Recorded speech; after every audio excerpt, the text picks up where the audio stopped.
आग लगी है। इस वक्त की बड़ी खबर, आग का तांडव देखने को मिला है। ऑयल मिल है, यहाँ पर आग लगने की जानकारी मिल रही है। बारदाने में अचानक मिल में जो पड़ा हुआ था उसमें आग लग गई। तस्वीर आपके सामने, जहां पर देखिए किस तरह से आग को बुझाने की कोशिशें की जा रही है। आसपास का इलाका पूरा धुआं धुआं हो रखा है। टैंकर बुलाए गए हैं, आग बुझाने की कोशिशें इस वक्त चल रही हैं। औद्योगिक इलाका है जहां पर ये ऑयल मिल, और यहां पर आग लगने से हड़कंप मच गया। मिल में बारदाना पड़ा हुआ था, इसमें आग लगी और देखते ही देखते मिल को अपनी चपेट में लिया। हालांकि टैंकर्स को बुलाया गया है, आग बुझाने की कोशिशें लगातार की जा रही हैं। आपको तस्वीरें दिखा रहे हैं उस मिल की जहां पर ये आग लगी है, और टैंकर्स की मदद से आग बुझाने का काम चल रहा है। देश में नया इतिहास लिखा गया है। 1962 के बाद पहली बार होने जा रहा है कि जब केंद्र की कोई सरकार लगातार तीसरी बार सरकार बनाने जा रही है। 18वीं लोकसभा की करीब फाइनल टैली आने के बाद प्रधानमंत्री नरेंद्र मोदी बीजेपी के दफ्तर पहुंचे और देश को संबोधित किया। सभी कार्यकर्ताओं का प्यार, सभी जनता का प्यार,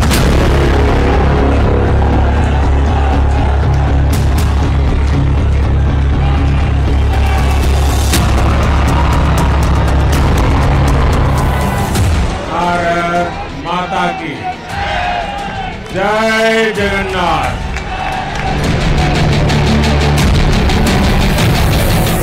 इस आशीर्वाद के लिए मैं सभी देशवासियों का ऋणी हूं।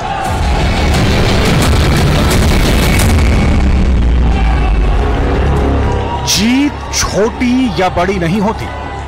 2014 में जिस ऊंचे मुकाम पर खड़े थे प्रधानमंत्री नरेंद्र मोदी, 2024 में भी वहीं खड़े हैं।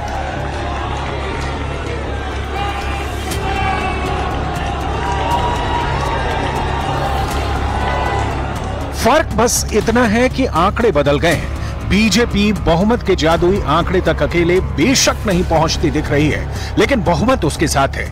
भारतीय जनता पार्टी की सरकार बन रही है मोदी जी के नेतृत्व में, क्योंकि एनडीए के पास ना सिर्फ 272 का स्पष्ट आंकड़ा है, बल्कि उसके आगे की करीब 25 सीटों पर भी उसका ही कब्जा है। 10 सालों तक सत्ता के शिखर पर टिके रहना, 10 साल बाद चुनाव में अड़े रहना, और उसके बाद जीत की ऐसी तस्वीर तैयार कर देना कि विपक्ष जीतता तो दिखे लेकिन सत्ता से दूर रहे, ये मोदी ही कर सकते हैं।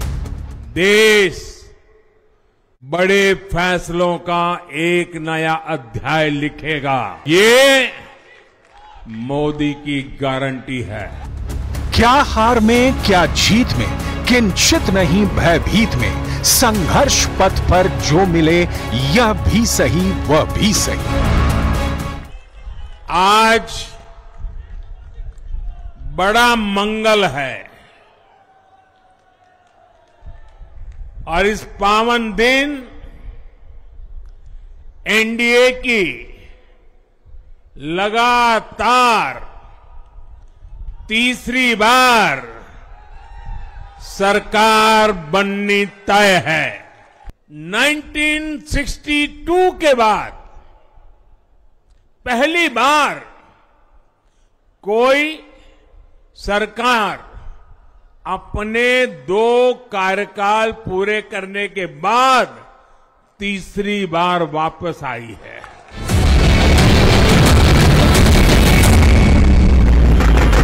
तस्वीरें आपकी स्क्रीन पर विपक्ष के हर दावे का खंडन कर रही हैं।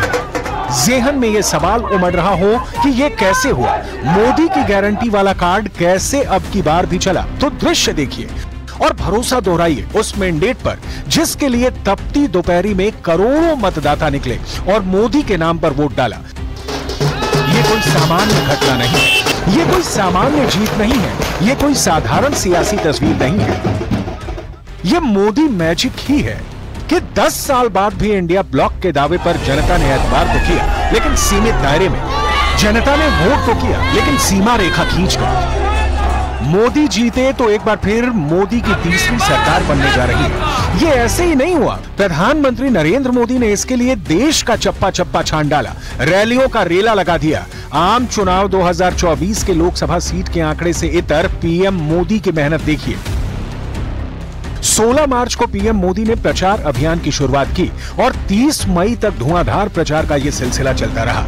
इस दौरान पीएम मोदी ने देश के 24 प्रदेशों का दौरा किया, कुल 183 कार्यक्रम किए, जिसमें 162 रैलियां शामिल हैं और कुल 21 रोड शो शामिल हैं। जब पारा 40 के पार पहुंच रहा था, तब 73 साल के पीएम मोदी जनता के बीच अपने 10 साल की सरकार का रिपोर्ट कार्ड पेश कर रहे थे।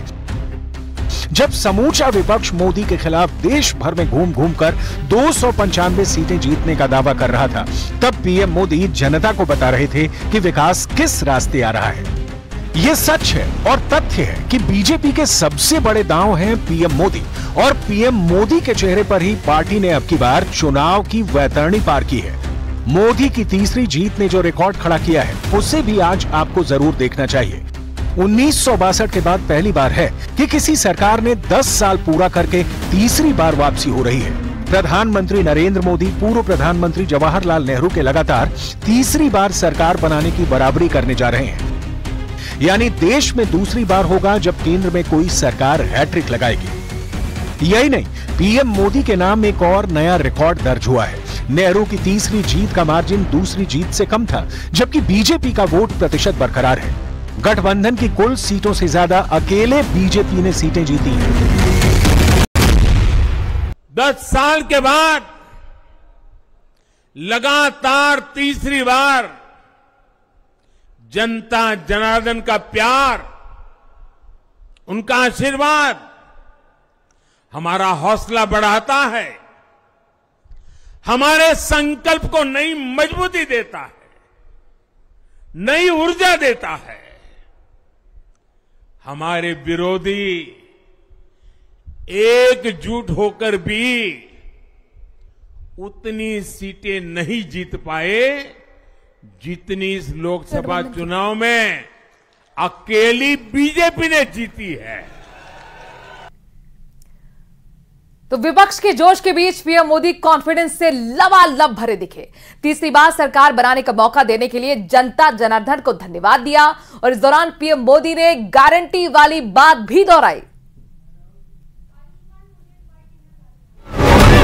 मोदी तो मुमकिन है, ये जितना फाइनल नतीजे आने के पहले सच था, रिकॉर्ड देखने के बाद अब भी ये उतना ही सच दिख रहा है। विपक्ष की तादाद बढ़ जाने से सरकार बन जाए, ऐसी कोई संभावना दूर दूर तक नहीं दिखती। आम चुनाव 2024 के संपूर्ण नतीजे आने के बाद देश भर के पॉलिटिकल पंडित जब विश्लेषण करने बैठेंगे, तब भी उनके सामने मोदी की हार में जीत वाला समीकरण ही सामने होगा। ऐसा क्यों कह रहे हैं, तो आधार देख लीजिए। क्योंकि जिन लोगों की नजरें सिर्फ आम चुनाव पर टिकी हैं, उन्हें याद करने की जरूरत है कि बीजेपी ने 3 दिनों में देश के 3 राज्यों में सरकार बनाने का दावा पेश कर दिया है। और यही नहीं, बीजेपी के लिए अभेद किला बना आंध्र प्रदेश का दरवाजा भी मोदी ने तोड़ दिया है। प्रधानमंत्री मोदी जी की नीतियों को फिर से 2024 में आशीर्वाद देते हुए इस ऐतिहासिक घड़ी को हम देख रहे हैं, जब प्रधानमंत्री मोदी जी तीसरी बार लगातार प्रधानमंत्री बन रहे हैं। उत्तर प्रदेश में बीजेपी की हार पर हाहाकार के बीच केरल में पहली बार बीजेपी का खाता खुलने वाला हिसाब किताब भी देखना चाहिए। अरुणाचल प्रदेश में बीजेपी की सरकार बनने जा रही है। ओडिशा में बीजेपी अकेले दम पर सरकार बनाने जा रही है। नवीन पटनायक के 24 साल के शासन को मोदी ने उखाड़ फेंका है। वहीं दक्षिण के राज्य आंध्र प्रदेश में बीजेपी तेलुगु देशम पार्टी के साथ गठबंधन की सरकार बनाने जा रही है। तेलंगाना में हमारी संख्या 2 गुना हो गई है। मध्य प्रदेश, गुजरात, छत्तीसगढ़, दिल्ली, उत्तराखंड, हिमाचल, ऐसे कई राज्यों में हमारी पार्टी ने लगभग क्लीन स्वीप किया है। मैं इन सभी राज्यों और अरुणाचल प्रदेश, ओडिशा, आंध्र प्रदेश और सिक्किम विधानसभा के मतदाताओं का भी विशेष आभार व्यक्त करता हूं। लोकतंत्र का सबसे खूबसूरत पक्ष होता है कि सरकारें बनती हैं, गिरती हैं। कभी पक्ष जीतता है तो कभी विपक्ष सत्ता में आता है, लेकिन हर हाल में जनता की जीत होती है, जनादेश की जीत होती है। जिन लोगों के मुख से अभी भी 400 पार के नारों का कड़वा स्वाद नहीं जा रहा है, उन्हें 295 सीटों का दावा भी याद करना चाहिए, क्योंकि अब फाइनल रिजल्ट सामने है। नैरेटिव चलाने दौड़ाने का दौर खत्म हो चुका है। जनता ने जिसको चुना है वो सामने है। राजनीतिक स्वार्थ के लिए जब करप्शन का महिमा मंडन शुरू हो जाए और इसमें निर्लज्जता की सारी हदें पार हो जाए, तब करप्शन को बहुत ताकत मिल जाती है। इसलिए तीसरे कार्यकाल में एनडीए सरकार का बहुत ज्यादा जोर हर तरह के करप्शन को जड़ से उखाड़ फेंकने का होगा। एक बात बहुत ध्यान रखने वाली है कि एनडीए के 300 के आसपास के आंकड़े देखने के साथ ही इंडिया ब्लॉक 230 के आसपास के आंकड़ों के साथ फुल ऑन एक्टिव हो गया है। खबरें आने लगी हैं कि हैदराबाद टू पटना, मुंबई टू दिल्ली भेजे जाने लगे संदेशों के तार, इकट्ठा होने लगे सत्ता पाने के लिए बेकरार विपक्ष के दावेदार। लेकिन इस बीच एनडीए के साथियों ने क्लियर मैसेज दे दिया। आंध्र प्रदेश से चंद्रबाबू नायडू का मैसेज आया, जो बीजेपी के बाद एनडीए की दूसरी सबसे बड़ी पार्टनर बनकर उभरी है। पटना से नीतीश कुमार का संदेश आया, जो तीसरी सबसे बड़ी पार्टनर है। तो 400 ना सही, 370 भी ना सही, आएंगे तो मोदी ही।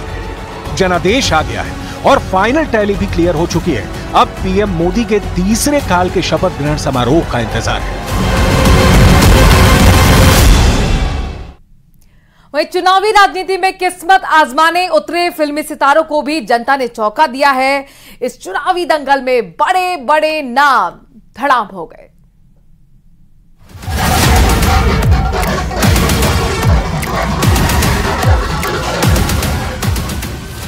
यूपी बिहार का पैटर्न पश्चिम बंगाल की कुछ सीटों पर भी दिखा है, जहां बहरामपुर सीट पर टीएमसी के टिकट से क्रिकेटर यूसुफ पठान ने कांग्रेस के दिग्गज अधीर रंजन चौधरी को पटखनी दे दी है। इसी तरह बंगाल के कृष्णानगर सीट पर टीएमसी की महुआ मोइत्रा ने बीजेपी की अमृता राय को शिकस्त दी है। बड़े राज्यों के बाद अब उन चर्चित चेहरों वाली सीटों पर जीतने और हारने वालों के नाम जान लीजिए। आंध्र प्रदेश में फिल्म स्टार पवन कल्याण की जन सेना पार्टी ने लोकसभा में भी 2 सीटों पर प्रत्याशी उतारे थे और दोनों पर ही जीत हासिल की है। हैदराबाद लोकसभा सीट पर बीजेपी की माधवी लता असदुद्दीन ओवैसी से बड़े अंतर से चुनाव हार गई हैं। तमिलनाडु की कोयंबटूर सीट पर दक्षिण में बीजेपी का चेहरा बने अन्ना मिलाई डीएमके के गणपति राजकुमार पी से चुनावी दंगल में मात खा गए हैं। दक्षिण से उत्तर चलते हैं, जहां नई दिल्ली लोकसभा सीट पर सुषमा स्वराज की बेटी बांसुरी स्वराज ने आम आदमी पार्टी के सोमनाथ भारती को भारी मतों से हराया है। हरियाणा की गुरुग्राम सीट पर कांग्रेस के दिग्गज नेता राज बब्बर कांटे की टक्कर में बीजेपी के राव इंद्रजीत से चुनाव हार गए हैं। हिमाचल प्रदेश की मंडी लोकसभा सीट पर फिल्म अभिनेत्री कंगना रनौत ने कांग्रेस के विक्रमादित्य सिंह को करारी हार दी है। जम्मू कश्मीर के विक्रमादित्य सिंह को करारी हार दी है। जम्मू कश्मीर की अनंतनाग राजौरी सीट पर पीडीपी की महबूबा मुफ्ती नेशनल कॉन्फ्रेंस के मियां अल्ताफ अहमद से चुनाव हार गई हैं। कश्मीर घाटी की बारामूला सीट पर उमर अब्दुल्ला निर्दलीय उम्मीदवार अब्दुल रशीद शेख से चुनाव हार गए हैं। 24 के चुनाव में एग्जिट पोल से अलग चौंकाने वाले नतीजे राजस्थान ने भी दिए हैं, जहां बहुत बड़े उलटफेर में केंद्रीय मंत्री कैलाश चौधरी का पत्ता साफ हो गया है। राजस्थान की बाड़मेर लोकसभा सीट पर कांग्रेस के उम्मेदाराम बेनीवाल ने जीत दर्ज की, जबकि दूसरे नंबर पर निर्दलीय रविंद्र भाटी रहे। वहीं केंद्रीय मंत्री कैलाश चौधरी तीसरे पायदान पर खिसक गए। राजस्थान की दूसरी सबसे चर्चित सीट रही चुरू में बीजेपी से बगावत कर कांग्रेस में शामिल हुए राहुल कासवा ने बीजेपी के देवेंद्र झाझड़िया को परास्त किया है। राजस्थान में नागौर सीट पर राष्ट्रीय लोकतांत्रिक पार्टी के हनुमान बेनीवाल ने बीजेपी की ज्योति मिर्धा के खिलाफ जीत दर्ज कर अपना दबदबा बरकरार रखा है। सीएम से लेकर पीएम तक चिंतित है कि ज्योति जीतेगी। ऊपर भी फीडबैक यही था, उन्होंने नागौर की सीट को बीजेपी के खाते में लेकर रखा था कि बाकी हम जीते हैं नहीं जीते, लेकिन नागौर हम पक्का जीतेंगे। तो ये बीजेपी के बड़े नेताओं की हार है। राजस्थान की तरह कई दिग्गजों को महाराष्ट्र में भी मुंह की खानी पड़ी है। सबसे ज्यादा हैरान करने वाले रिजल्ट मुंबई में आए हैं, जहां मुंबई उत्तर मध्य लोकसभा सीट पर कांटे की टक्कर में बीजेपी के उज्जवल निकम चुनाव हार गए हैं। उन्हें कांग्रेस की वर्षा गायकवाड़ ने आखिरी राउंड की काउंटिंग के बाद नाटकीय ढंग से हराया। महाराष्ट्र के भिवंडी लोकसभा सीट से केंद्रीय मंत्री कपिल पाटिल को एनसीपी शरद पवार के सुरेश म्हात्रे और बालिया मामा ने हरा दिया है। महाराष्ट्र के बारामती लोकसभा सीट से भाजपा के उम्मीदवार नवनीत राणा कांग्रेस के बलवंत वानखेड़े से चुनावी बाजी हार गई है। महाराष्ट्र की सबसे चर्चित सीट में से एक औरंगाबाद पर शिवसेना शिंदे गुट के संदीपन राव भूमरे ने एआईएमआईएम उम्मीदवार इम्तियाज जलील को हरा दिया है। 24 के जनादेश में भारी अंतर से जीत दर्ज करने वालों में मध्य प्रदेश के पूर्व मुख्यमंत्री शिवराज सिंह चौहान का नाम है। यूपी की नगीना सीट पर जीत दर्ज कर चंद्रशेखर आजाद ने भी नई सियासी धारा की दस्तक का ऐलान किया है। मुख्तसर बात यह है कि 24 का चुनाव लोकतंत्र की ताकत का एहसास कराने वाला है, जिसमें जीत और हार से बड़ा संदेश राजनीति में कई रवायत स्थापित करने का है। 24 का जनादेश नरेंद्र मोदी के नाम का है, उनके काम का है, जिन्होंने सत्ता को सेवा का माध्यम बनाया। उन्हें बहुमत देकर आवाम ने नया इतिहास रचा है। साथ ही जनता ने उन्हें खारिज किया जिनके काम से खुश नहीं थे। वहीं लोकसभा चुनाव में सबसे बड़ा उलटफेर यूपी के नतीजे में हुआ है। यूपी में दो लड़कों की जोड़ी ने 2017 के कलंक को धोते हुए सफलता का वो रिकॉर्ड अपने नाम कर लिया जिसकी समाजवादी पार्टी और कांग्रेस दोनों को दरकार थी। कैसे राहुल और अखिलेश की जोड़ी ने चुनाव में उलटफेर कर दिया, कैसे अखिलेश ने पीडीए ने नतीजों में कमाल दिखाया, पूरी कहानी समझते हैं।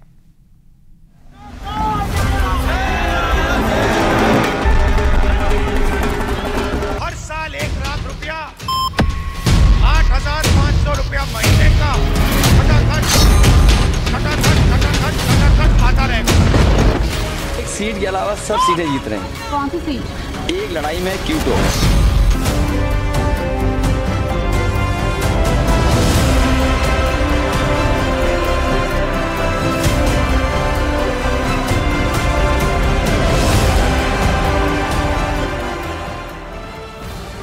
इधर ईवीएम से निकलते वोट का इतिहास लिख रहे थे, उधर दो लड़कों की जोड़ी खटाखट नया इतिहास लिख रही थी। इतिहास जिसमें दो लड़कों के हिस्से 2017 की हार का कलंक था, वो मिट गया। भले ही सत्ता हासिल करने वाले नतीजे ना हो, लेकिन यूपी में जिस तरह दो लड़कों ने कमाल दिखाया, वो विपक्ष के लिए भविष्य की उम्मीद जरूर लेकर आया है। 140 करोड़ की जनता इनको 140 सीटों के लिए तरसा देंगे। दो लड़के जो यूपी में घूम घूम कर संविधान बचाने की दुहाई देते रहे। दो लड़के, एक समाजवादी पुरोधा मुलायम सिंह का सियासी वारिश, जिसने अपनी बेदाग छवि और धारदार रणनीति से यूपी में भगवा विस्तार पर बड़ा ब्रेक लगा दिया, तो दूसरा जिसे विरासत बचाने की चुनौती थी, उसने अपनी मासूमियत से जनता का दिल जीत लिया और धुल गए वो सभी आरोप जिसमें गली गली खाक छानने वाले राहुल अखिलेश पर शहजादे होने का तंज मढ़ा जाता था। मैं सपा कांग्रेस के दोनों शहजादों की फ्लॉप फिल्म की बार बार रिलीज से हैरान हूं। जब तस्वीरें मीडिया में आई तो कहानियां गढ़ी जाने लगी कि अखिलेश के कार्यकर्ता अनुशासित हैं। राजनीति पंडित तब तक भी ये बात नहीं समझ पाए कि बैरिकेडिंग तोड़ती ये भीड़ दो लड़कों की जोड़ी पर किस कदर फिदा है। नतीजे आए तो बेकाबू भीड़ की तरह ही सपा और कांग्रेस के लिए वोटों की बारिश नजर आई।